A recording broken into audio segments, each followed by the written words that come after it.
Ada banyak hal yang bisa membuat kita khawatir, banyak hal yang bisa membuat kita ini takut, gelisah. Kita butuh keberanian daripada Tuhan. Hari ini juga ada banyak anak-anak Tuhan mengkompromikan banyak hal dalam kehidupannya, termasuk nilai-nilainya dalam kehidupannya. Karena dia tidak memiliki keberanian untuk berkata ya bagi Tuhan, atau bahkan tidak memiliki keberanian untuk hidup benar di akhir zaman ini. Kita semua membutuhkan keberanian. Nah, sepanjang hari ini saya percaya akan ada banyak rema yang kita bisa terima mengenai keberanian. Coba kita buka satu ayat, ini menjadi ayat besar kita, Amsal pasal 28, kita baca ayat pertama. Amsal 28 ayat pertama. Orang fasik lari walaupun tidak ada yang mengejarnya. Tetapi orang benar merasa aman seperti singa muda. Terjemahan bahasa Inggrisnya, the wicked flee when no one pursues, but the righteous are bold as a lion. Orang benar akan berani seperti singa. Katakan seperti singa. Saudara, siapakah Yosua? Yosua itu sebetulnya punya nama Hosea bin Nun. Nama Yosua itu diberikan oleh Musa. Anyway, Yosua adalah abdinya Musa. Dia adalah seseorang yang faithful atau setia untuk mengikut Musa. Nah, satu kali Yosua ini dia harus menggantikan posisinya Musa untuk memimpin bangsa Israel. Dan disitulah kalau saudara baca dalam kitab Yosua pasal pertama ada perintah Tuhan yang diulang-ulang. Saya percaya Anda semua tahu. Kuatkan dan teguhkan hatimu, kuatkan dan teguhkan hatimu sebanyak 3 kali. Bukankah aku telah perintahkan kepadamu, kuatkan dan teguhkan hatimu. Dengan kata lain, Tuhan memerintahkan Yosua untuk memiliki keberanian. Dan Tuhan juga sama, Tuhan memerintahkan kita semua untuk memiliki keberanian. Kita gak bisa jalani hidup ini khususnya di dalam dunia yang gak menentu, saudara, kita gak bisa jalani ini tanpa keberanian daripada Tuhan. Sumber keberanian ilahi dalam kehidupan kita tidak lain tidak bukan adalah iman. Nah, kalau saudara pelajari dalam Alkitab, paling tidak ada 3 area keberanian Yosua yang kita bisa ambil atau kita bisa pelajari. Yang pertama, saudara, Yosua itu berani melawan arus. Katakan berani melawan arus. Mari kita buka firman Tuhan di Bilangan pasal 13. Kita baca ayat yang ke-30 sampai ayatnya yang ke-33. Bilangan 13, kita baca ayat 30. Kemudian Kaleb mencoba menenteramkan hati bangsa itu di hadapan Musa. Katanya, tidak, kita akan maju dan menduduki negeri itu. Sebab kita pasti akan mengalahkannya. Tetapi orang-orang yang pergi ke sana bersama-sama dengan dia, yaitu 10 pengintai, totalnya kan ada 12. Ya, yang 10 itu berkata demikian, kita tidak dapat maju menyerang bangsa itu karena mereka lebih kuat daripada kita.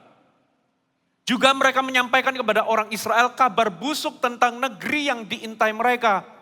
Dengan berkata, negeri yang telah kami lalui untuk diintai adalah suatu negeri yang memakan penduduknya. Dan semua orang yang kami lihat di sana adalah orang yang tinggi-tinggi perawakannya. Juga kami lihat di sana orang-orang raksasa. Orang-orang enak yang berasal dari orang-orang raksasa. Kami lihat diri kami seperti belalang, demikian juga mereka terhadap kami. Satu pasal berikutnya, saya ingin Anda membaca satu pasal berikutnya. Bilangan 14, ayat 7 sampai 10. Dan berkata kepada segenap umat Israel, negeri yang kami lalui untuk diintai adalah luar biasa baiknya. Jika Tuhan berkenan kepada kita, maka ia akan membawa kita masuk ke negeri itu dan memberikannya kepada kita suatu negeri yang berlimpah-limpah susu dan madunya. Hanya, jadi Yosua dan Kaleb itu ngomong begini, jangan memberontak kepada Tuhan, janganlah takut kepada bangsa negeri itu, sebab mereka akan kita telan habis. Yang melindungi mereka sudah meninggalkan mereka, sedang Tuhan menyertai kita. Janganlah takut kepada mereka. Coba kita baca sama-sama ayat 10 ya dengan suara keras. 1, 2, 3. Lalu segenap umat itu mengancam hendak melontari kedua orang itu dengan batu. Tapi tampaklah kemuliaan Tuhan di kemah pertemuan kepada semua orang Israel. Saudara, Yosua dan Kaleb itu mewakili suara minoritas. Jumlah mereka itu kalah banyak. Karena waktu mereka kembali dari pengintaian, yang diutus adalah 12, sementara yang 10 itu berkata, kita tidak mungkin bisa mengalahkan mereka. Lalu mereka menyebarkan kabar busuk.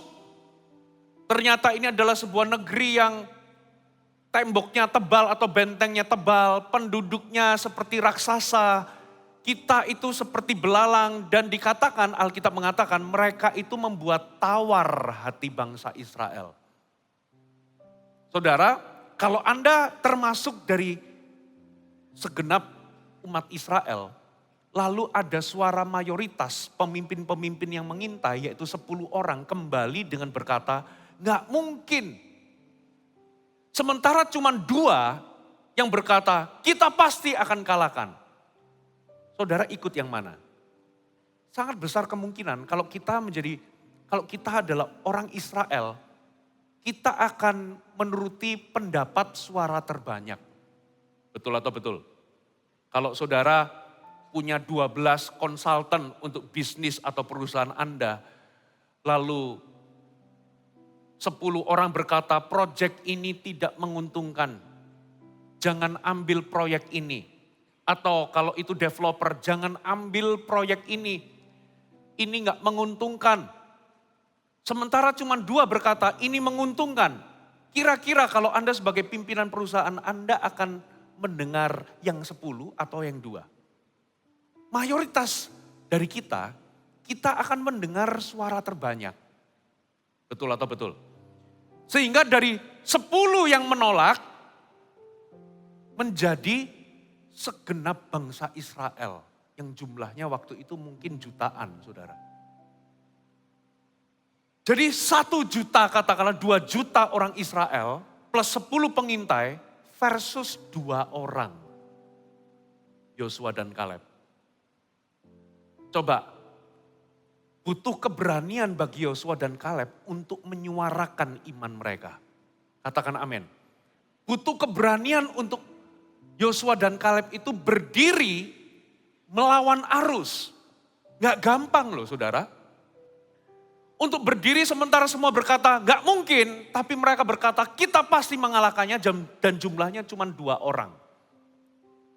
Hari-hari ini kita itu banyak melihat anak-anak Tuhan itu lack of conviction. Ketika kita ini hidup di tengah-tengah dunia yang rusak, dunia yang kompromi, dunia yang mayoritas itu berbuat dosa, banyak anak-anak Tuhan itu tidak lagi berani untuk menyuarakan iman mereka. Tidak lagi berani untuk berdiri teguh kepada iman mereka. Kalau Anda bekerja dalam sebuah kantor, kalau semuanya nggak jujur atau bohong, akan menjadi sulit dan butuh keberanian untuk Anda itu hidup jujur. Kalau semua suka berbohong, Anda satu-satunya yang jujur, itu butuh keberanian. Katakan amin. Kalau semua korupsi dalam sistem pekerjaan saudara atau kantor saudara, semuanya korupsi, satu-satunya Anda yang gak korupsi, itu butuh keberanian karena apa? Bisa jadi Anda akan dimusuhi sama seperti Yosua dan Kaleb. Yosua dan Kaleb di Bilangan 14, Yosua dan Kaleb itu ketika mereka berkata bahwa jangan memberontak kepada Tuhan. Dengan berkata bahwa kita gak mungkin memasukinya. Tuhan menyertai kita. Katakan amin. Tuhan sertai kita. Lalu coba lihat respon seluruh bangsa Israel. Bukan hanya memusuhi Yosua dan Kaleb, tapi seluruh bangsa Israel itu hendak melempari mereka dengan batu. Hendak membunuh Yosua dan Kaleb. Butuh keberanian untuk berdiri di hadapan Tuhan. Butuh keberanian untuk tetap berdiri di dalam iman di tengah orang-orang yang tidak percaya. Katakan amin. Saudara, bagaimana dengan Anda? Apakah Anda termasuk dari golongan mayoritas? Kita ini hidup dalam budaya atau dalam dunia yang kompromi. Ada yang namanya white lies. Berbohong demi kebaikan. Kalau semuanya itu suka bohong dengan alasan kebaikan, saudara, orang yang berbohong demi alasan kebaikan itu mereka percaya bahwa ada sesuatu yang baik muncul dari kebohongan. Atau bohong itulah satu-satunya jalan yang bisa memunculkan kebaikan. Bohong demi kebaikan. Saudara, apakah Anda juga termasuk di dalamnya? Saudara, saya mau kasih tahu, tidak ada fondasi atau tidak ada kehidupan itu didirikan di atas dasar kebohongan. Katakan amin. Hubungan Anda, hubungan suami istri, hubungan kerja, hubungan saudara gitu ya, hubungan saudara seiman, itu nggak bisa fondasinya kebohongan. Nggak ada sesuatu yang baik yang lahir dari berbohong. Katakan amin. Tapi untuk menjadi jujur di tengah semuanya orang suka bohong, itu menjadi perkara yang tidak mudah. It take boldness, it take courage. Katakan amin. Butuh keberanian. Area kedua dari keberanian Yosua. Ternyata Yosua itu adalah orang yang punya keberanian untuk melangkah. Berapa banyak dari antara Anda tidak mengambil langkah apapun karena Anda takut. Anda tidak berani memulai apapun karena Anda khawatir. Anda tidak melangkah sedikit pun karena Anda banyak ragu-ragunya. Karena untuk memulai sesuatu butuh keberanian. Untuk melangkah seringkali butuh keberanian. Katakan amin. Mari kita baca satu firman, satu ayat. Saudara, Yosua pasal 3, kita baca ayatnya yang ke-10. Lagi kata Yosua, dari hal inilah kamu akan ketahui bahwa Allah yang hidup ada di tengah-tengah kamu, dan bahwa kamu sungguh-sungguh akan dihalaunya orang Kanaan, orang Het, orang Hewi, orang Feris, orang Girgasi, orang Amori, dan orang Yebus itu di depan kamu. Sesungguhnya tabut perjanjian Tuhan semesta bumi berjalan menyeberang di depan kamu. Masuk ke sungai Yordan. Maka sekarang pilihlah 12 orang dari suku Israel. Seorang dari tiap-tiap suku. Segera, perhatikan kata-kata ini. Sesudah kaki para imam pengangkat tabut Tuhan semesta bumi berhenti di dalam air sungai Yordan. Sesudah imam-imam itu melangkah masuk ke dalam sungai Yordan itu, dikatakan apa? Maka air sungai Yordan itu akan terputus, air yang turun dari hulu akan berhenti mengalir menjadi bendungan. Kita ini hidup di dalam budaya melihat dulu baru percaya. Betul enggak? Saudara tahu nggak apa bedanya generasi Musa dengan generasi Yosua? Generasinya Musa itu mereka melihat dulu baru percaya. Itulah sebabnya mereka nggak pernah dididik untuk percaya dulu baru melihat. Mereka seringkali itu komplain. Menggerutu bersungut-sungut, mana tanah perjanjian? Mana nggak ada makanan di padang gurun. Padahal sebetulnya Tuhan itu sudah menunjukkan ada banyak mujizat dan tanda heran. Tapi di ujungnya tetap mereka itu butuh bukti dulu baru percaya. Kita ini hidup dalam kebudayaan, kita ini perlu melihat bukti dulu baru percaya. Sementara rumus imannya Tuhan itu percaya dulu baru melihat. Katakan amin. Itulah sebabnya generasinya Musa hanya 2 orang yang lolos masuk ke tanah perjanjian. Yaitu Yosua dan Kaleb. Sisanya yang masuk itu adalah generasi baru yang usianya 20 tahun ke bawah. Sementara bapak-bapak mereka yang 20 tahun ke atas semuanya mati di padang gurun, tidak bisa masuk ke tanah perjanjian. Kenapa? Karena mereka adalah generasi yang melihat bukti dulu baru percaya. Mereka itu butuh melihat mujizat dulu baru percaya. Ya saudara, kalau Anda adalah orang yang baru lahir baru atau orang yang gak kenal Tuhan, seringkali Tuhan itu mengerjakan mujizat dalam kehidupan kita, baru percaya, baru orang itu percaya. Tapi itu levelnya adalah orang-orang yang baru mengenal Tuhan. Makanya banyak dari antara kita kan juga ikut Yesus, karena kita itu merasakan terlebih dahulu kebaikan dan mujizat Tuhan. Betul nggak? Tapi ketika kita bertumbuh dewasa, Tuhan itu mendidik kita untuk hidup atau berjalan di dalam iman. Nah masalahnya rumus iman, didikan imannya Tuhan itu adalah kita itu dituntut untuk percaya dulu, baru melihat. Nah bangsa Israel generasinya Yosua itu beda. Tuhan dealing sama mereka itu beda dengan yang sebelumnya. Kali ini Yosua itu diperintahkan, kuduskan dirimu sebab 3 hari aku akan menunjukkan keajaiban di depanmu. Yosua akhirnya ngomong, kuduskan dirimu 3 hari aku akan melihat keajaiban Tuhan. Lalu Tuhan kasih perintah, suruh orang-orang Israel, pertama-tama para imamnya dulu, untuk melangkah terlebih dahulu, masuk ke sungai Yordan, baru mereka akan melihat sungai itu akan terbelah. Lebih enak mana saudara? Kita melihat sungainya terbelah dulu, baru percaya dan melangkah. Atau kita nggak lihat itu sungai terbelah, kita suruh melangkah dulu. Lebih enak, kita lebih suka terbelah dulu baru percaya. Oh iya ya, Tuhan menyertai kita, yuk melangkah. Itu mah semua orang bisa.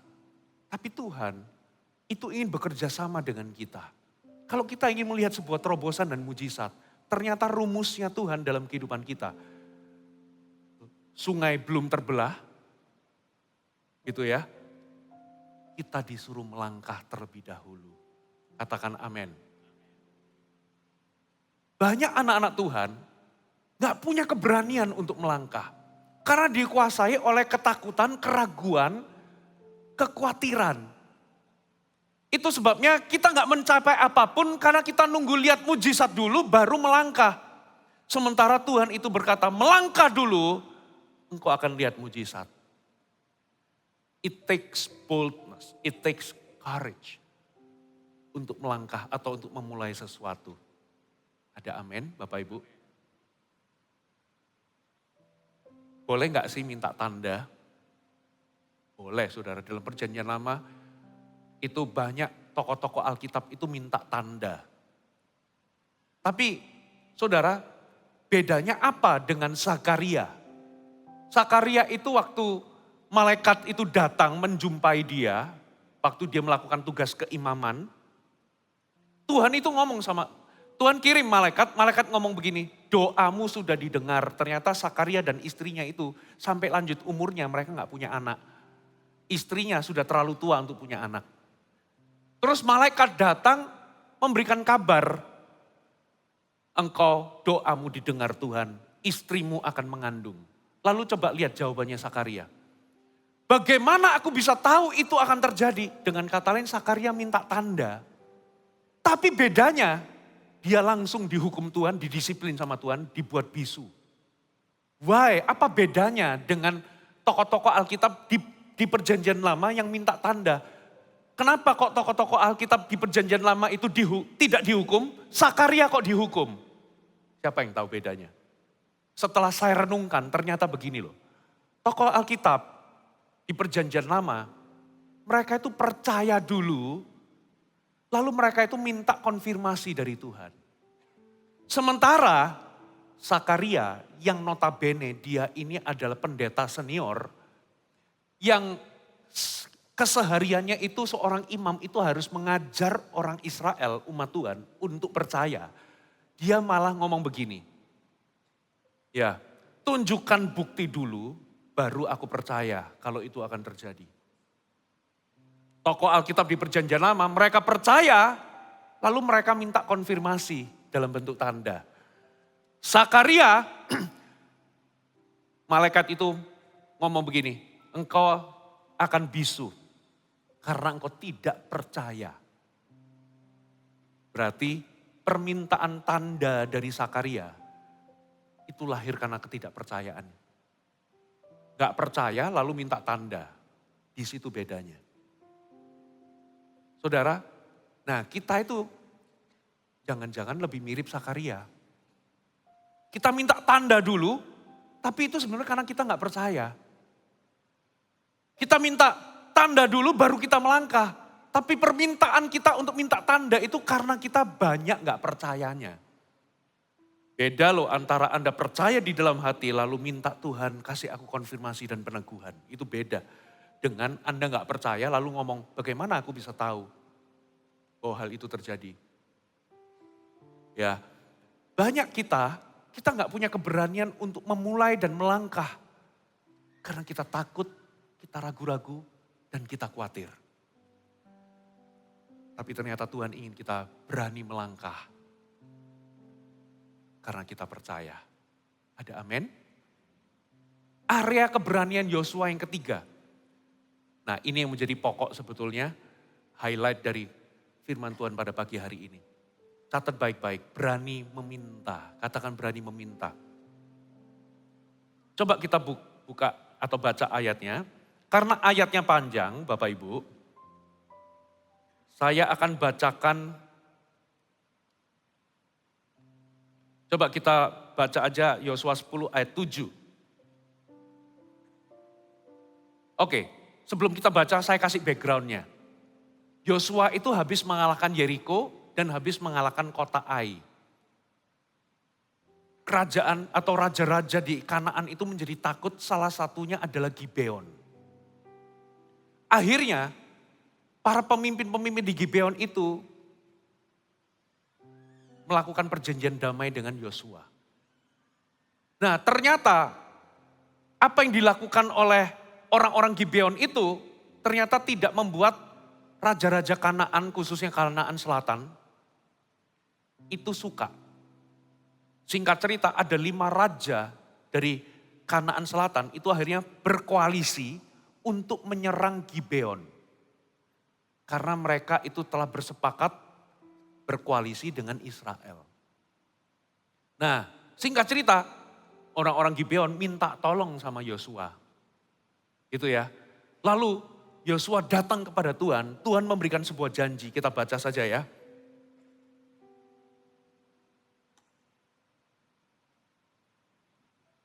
Ayat 7, lalu Yosua bergerak maju dari Gilgal, dia dan seluruh tentara yang bersama-sama dengan dia, semuanya pahlawan yang gagah perkasa. Berfirmanlah Tuhan kepada Yosua, janganlah takut kepada mereka, sebab aku menyerahkan mereka kepadamu. Tidak seorang pun dari mereka akan dapat bertahan menghadapi engkau. Yosua terima firman atau janji. Lalu Yosua menyerang mereka dengan tiba-tiba. Setelah semalam-malaman bergerak maju dari Gilgal. Saudara tahukah saudara dari Gilgal menuju ke tempat di mana mereka itu akan berperang, itu kurang lebih perjalanan 40 km. Dan itu menanjak jalannya.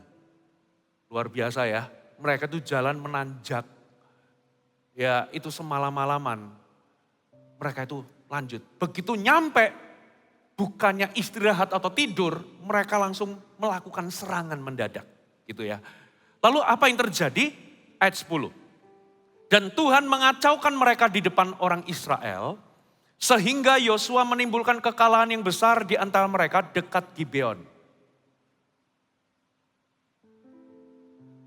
Mengejar mereka ke arah pendakian Bet Horon dan memukul mereka mundur sampai dekat Aseka dan Makeda. Sedang mereka melarikan diri di depan orang Israel dan baru di lereng Bet Horon, maka Tuhan melempari mereka dengan batu-batu besar dari langit sampai ke Aseka sehingga mereka mati. Yang mati kena hujan batu itu ada lebih banyak dari yang dibunuh oleh orang Israel dengan pedang. Lalu Yosua berbicara kepada siapa? Lalu Yosua berbicara kepada siapa Bapak Ibu? Kepada Tuhan, pada hari Tuhan, menyerahkan orang Amori itu kepada orang Israel. Ia berkata di hadapan orang Israel. Maksudnya dia itu ngomong sama Tuhan itu di depan orang Israel. Matahari, berhentilah di atas Gibeon. Dan engkau bulan di atas lembah Ayalon. Maka, luar biasa ya, matahari dan bulan pun tidak bergerak. Sampai bangsa itu membalaskan dendamnya kepada musuhnya. Bukankah hal itu telah tertulis dalam kitab orang jujur? Matahari tidak bergerak di tengah langit dan lambat-lambat terbenam kira-kira sehari penuh itu berarti 24 jam. Makanya di dalam penanggalan dunia ada satu hari itu missing. Gara-gara matahari dan bulan itu berhenti. Lebih tepatnya itu bukan mataharinya, bulannya berhenti, tapi perputaran rotasi bumi itu melambat. Melambat hilang satu hari, saudara. Berhenti dan melambat. Ayat 14. Belum pernah ada hari seperti itu. Baik dahulu maupun kemudian bahwa Tuhan mendengarkan permohonan atau permintaan seorang manusia secara demikian. Sebab yang berperang untuk orang Israel ialah Tuhan. Area keberanian yang ketiga selain Yosua itu berani melawan arus. Selain Yosua itu, apa saudara yang kedua? Berani apa? Berani melangkah. Ternyata Yosua itu berani meminta. Coba saya ingin Anda membayangkan saudara jadi Yosua. Kalau Anda jadi Yosua, kepikir enggak saudara mengajukan permintaan matahari berhenti? Saya kalau jadi Yosua pun enggak kepikiran loh saudara. Minta permintaan yang besar, minta supaya matahari itu siangnya itu long lasting 24 jam. Matahari tetap berdiri di atas, tidak bergerak, berarti bumi yang melambat. Mendengar permintaan Yosua pun hari ini kita kaget terkejut.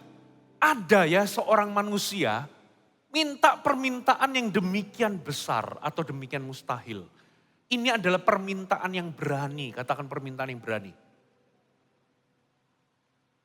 Saya menduga ya, menurut saya kayaknya permintaan yang demikian mungkin Tuhan gak akan jawab lagi. Kenapa saudara? Bayangkan yang sono minta berhenti, tiba-tiba besok Anda minta berhenti, matahari berhenti. Kalau semuanya minta matahari berhenti, kacau penanggalan kita. Tapi kalau Anda hidup di zaman itu, gak ada loh orang kepikiran minta matahari berhenti. Tapi permintaan Yosua ini memberikan kita inspirasi kepada kita hari ini. Dalam konteks dan kehidupan dan perjalanan kehidupan kita. Apakah Anda seberani Yosua mengajukan permintaan? Apa permintaan yang paling ekstrim yang Anda berani ajukan kepada Tuhan? Saudara, permintaan apa coba? Permintaannya Yosua itu ekstrim. Permintaan Yosua itu mustahil. Permintaan Yosua itu adalah permintaan yang berani. Saudara, kira-kira kalau Anda ditanya sama Tuhan, ajukan sebuah permintaan yang ekstrim. Permintaan apa yang Anda ajukan? Nah sekarang yang jadi pertanyaan Bapak Ibu. Yang jadi pertanyaan. Kenapa atau dari mana Yosua itu bisa punya keberanian untuk meminta? Kok bisa dia punya keberanian untuk meminta permintaan yang ekstrim itu? Gimana? Dari mana? Saudara, kita bisa tahu dari 3 hal. Dan ini juga akan menjadi fondasi kita berdoa di hadapan Tuhan. Katakan amin. Yang pertama, saudara harus lihat motivasi Yosua di balik permintaannya atau di balik doanya. Ternyata Yosua itu minta matahari berhenti itu bukan untuk kepentingannya. Katakan bukan untuk kepentingannya. Ternyata Yosua itu minta matahari berhenti dan Tuhan menjawabnya itu bukan karena dia itu minta untuk segala sesuatu menjadi mudah. Dia nggak minta semuanya jadi mudah. Dan dia nggak minta untuk kepentingannya sendiri. Catat baik-baik. Kalau Anda ingin mengajukan permintaan yang berani, pastikan permintaan itu adalah permintaan karena Anda ingin atau motivasinya Anda ingin melihat kehendak Tuhan terlaksana. Halo, amin. Makanya nggak semua permintaan yang berani itu dijawab sama Tuhan. Kenapa saudara? Jangan-jangan kita salah berdoa. Apa yang kitab Yakobus ajarkan? Kamu tidak menerima apa-apa karena kamu tidak berdoa. Betul ya? Atau kalaupun kamu berdoa, doamu atau permintaanmu itu hanyalah engkau habiskan untuk memenuhi semua hawa nafsumu. Makanya tidak semua permintaan berani Tuhan akan jawab. Tapi satu hal, kenapa permintaan Yosua, permintaan yang berani, permintaan yang ekstrim, permintaan yang besar dan mustahil, tapi Tuhan jawab. Karena motivasi di balik permintaannya, itu adalah ternyata dia itu minta supaya kehendak Allah itu terlaksana. Dia itu minta supaya tugasnya, Tuhan itu memberikan tugas kepada dia, katakan amin. Untuk apa? Maju, aku telah serahkan orang Amori itu ke dalam tanganmu. Katakan amin. Jadi waktu Yosua maju menyerang, Yosua itu luar biasa loh.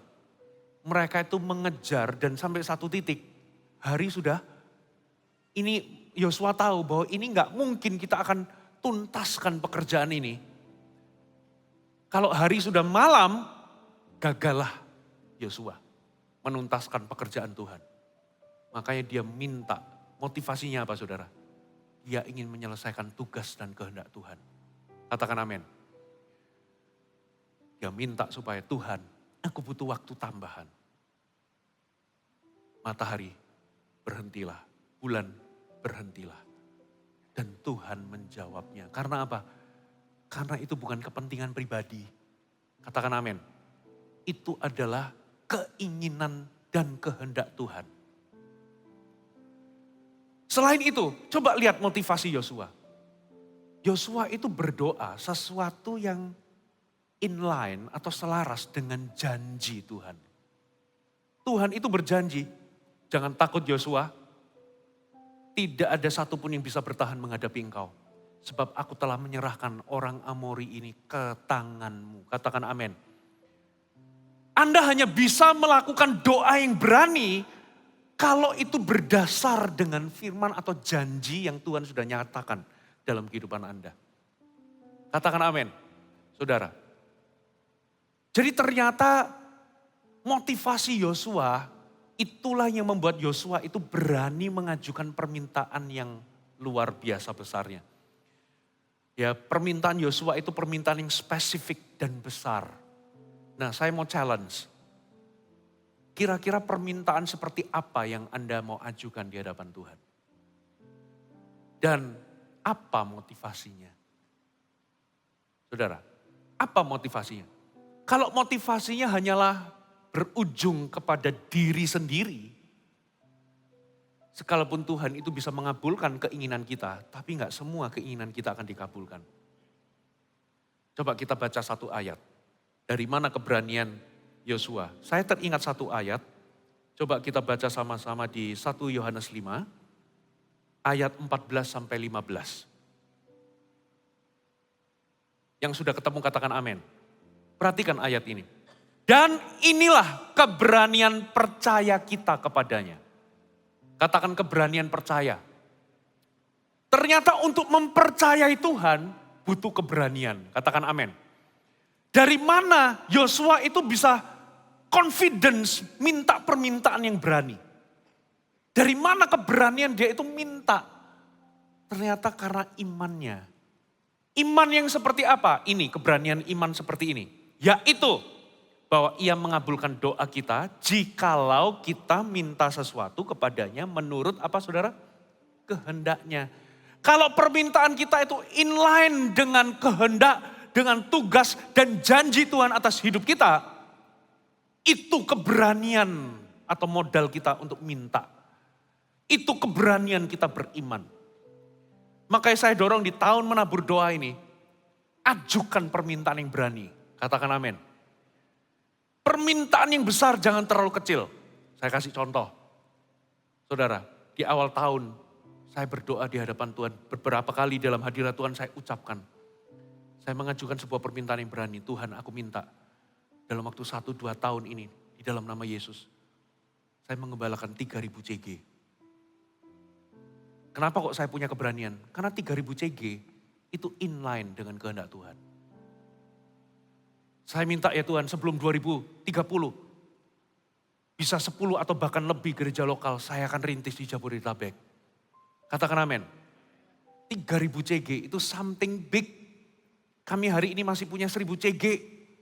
Untuk jadi 3.000, 1-2 tahun itu permintaan yang cukup berani. Tuhan, memang aku gak bisa hentikan matahari. Tapi aku minta lambat-lambatlah bumi ini. Supaya dalam 2 tahun 3.000 CG itu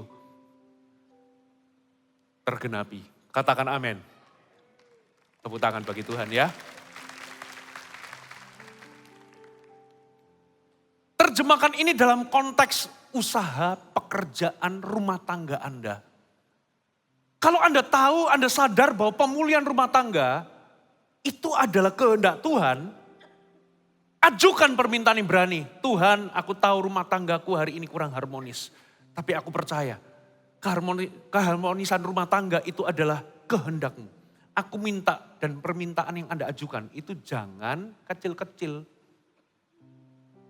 Tuhan, aku minta rumah tanggaku, hubunganku dengan istriku, dengan suamiku.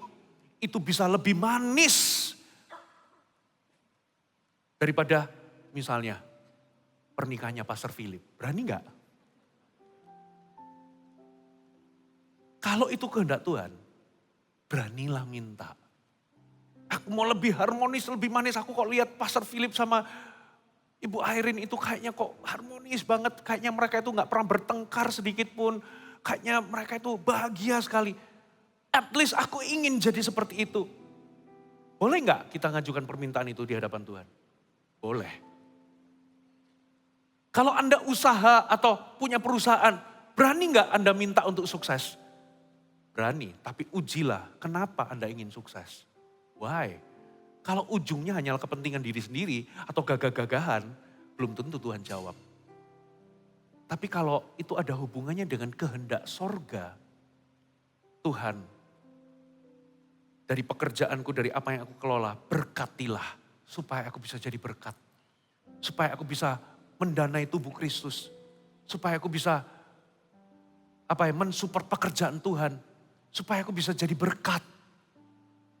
Kalau itu kehendak Tuhan, beranilah. Halo, amin. Banyak kali kita ini gak berani minta permintaan yang berani. Tapi Yosua itu berani. Coba lihat ayat berikutnya. Dan jikalau kita tahu, ayat 15, bahwa ia mengabulkan apa saja yang kita minta, maka kita juga tahu bahwa kita telah memperoleh segala sesuatu yang telah kita minta kepadanya. Kalau kita tahu yang kita minta itu inline dengan kehendak Tuhan, tujuan Tuhan, rencana Tuhan, beranilah percaya, berani minta.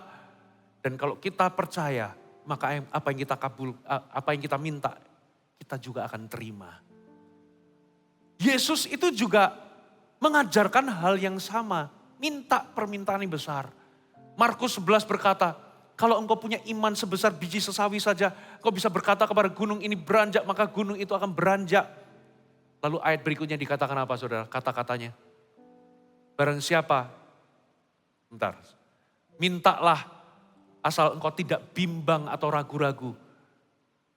Saudara, itu akan terjadi. Dengan kata lain, ketika engkau minta, percayalah bahwa engkau telah menerimanya. Katakan amin. Percaya engkau telah menerimanya. Tapi itu bukan berarti permintaan apa saja. Tapi make sure Kalau Anda mengajukan permintaan yang berani, motivasimu harus sama seperti Yosua. Ada amin? Yosua gak pernah minta untuk kepentingannya supaya nyaman, supaya cepat. No. Tapi Yosua minta supaya kehendak Tuhan terlaksana, pekerjaan Tuhan selesai atau rampung. Ya. Dan dia minta sesuai dengan perintah atau janjinya. Yang berikutnya, saudara. Kenapa kok Yosua bisa punya permintaan yang berani? Yang kedua, komitmennya. Katakan komitmen. Coba lihat, Yosua itu ya, dari ayat yang kita baca, semalam-malaman dari Gilgal ke Gibeon, itu menanjak saudara. Begitu nyampe, itu jalan 40 kilo, itu mereka lari loh. Itu seperti maraton. Mereka jalan atau sesekali jalan itu pasti kelelahan semalam-malaman jalan. Mereka itu begitu nyampe, mereka gak tidur atau mereka gak istirahat sama sekali. Tapi mereka langsung melancarkan serangan mendadak. Dan guess what? Waktu mereka menyerang, Tuhan menyertai. Dari pihak Tuhan, tiba-tiba ketika mereka perang-perang membunuh gitu ya, perang gitu ya, ternyata waktunya gak cukup. Tuhan itu masih sertai. Dengan apa saudara? Ada batu besar.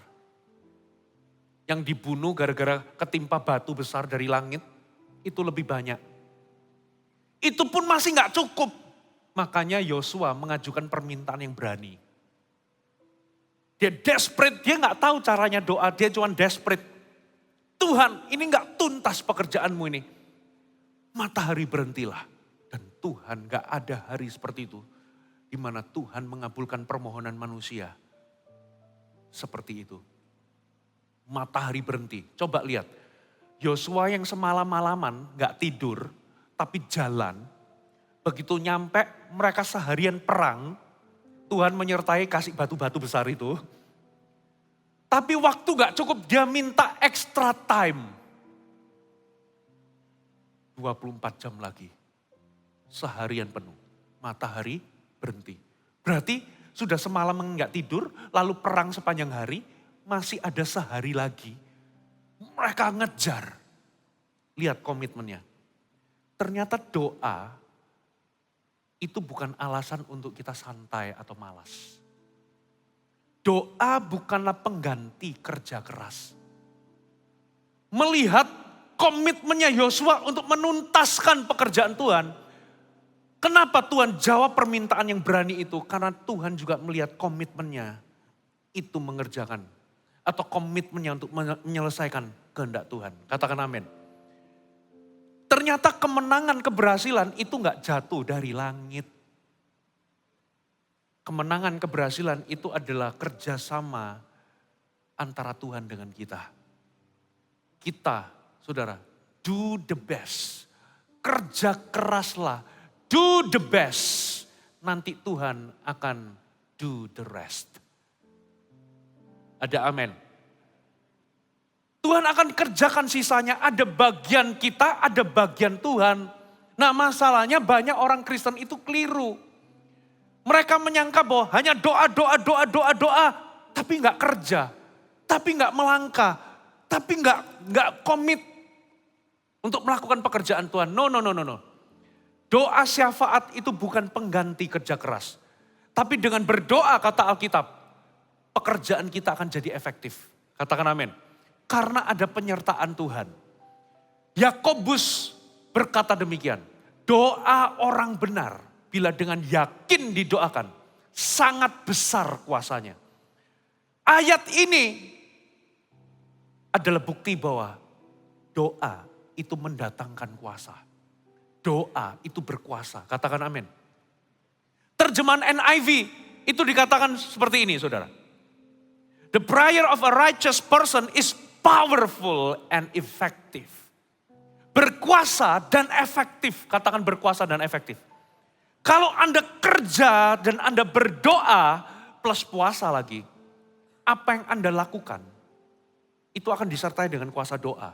Dan kuasa doa itu membuat pekerjaanmu itu accomplish atau mencapai lebih daripada yang seharusnya. Karena doa itu powerful dan efektif. Anda ingin mencapai lebih daripada apa yang Anda harapkan? Anda ingin mencapai lebih dari kekuatan Anda? Berdoalah. Tapi ingat, doa bukan pengganti usaha atau kerja keras. Lihat komitmennya. Komitmen di balik permintaan dari Yosua. Dia minta extra time, dia minta matahari berhenti. Dia komit setelah matahari berhenti, sekalipun dia capek, belum tidur semalaman, udah perang sepanjang hari, dia tetap ngejar, saudara, sampai tuntas.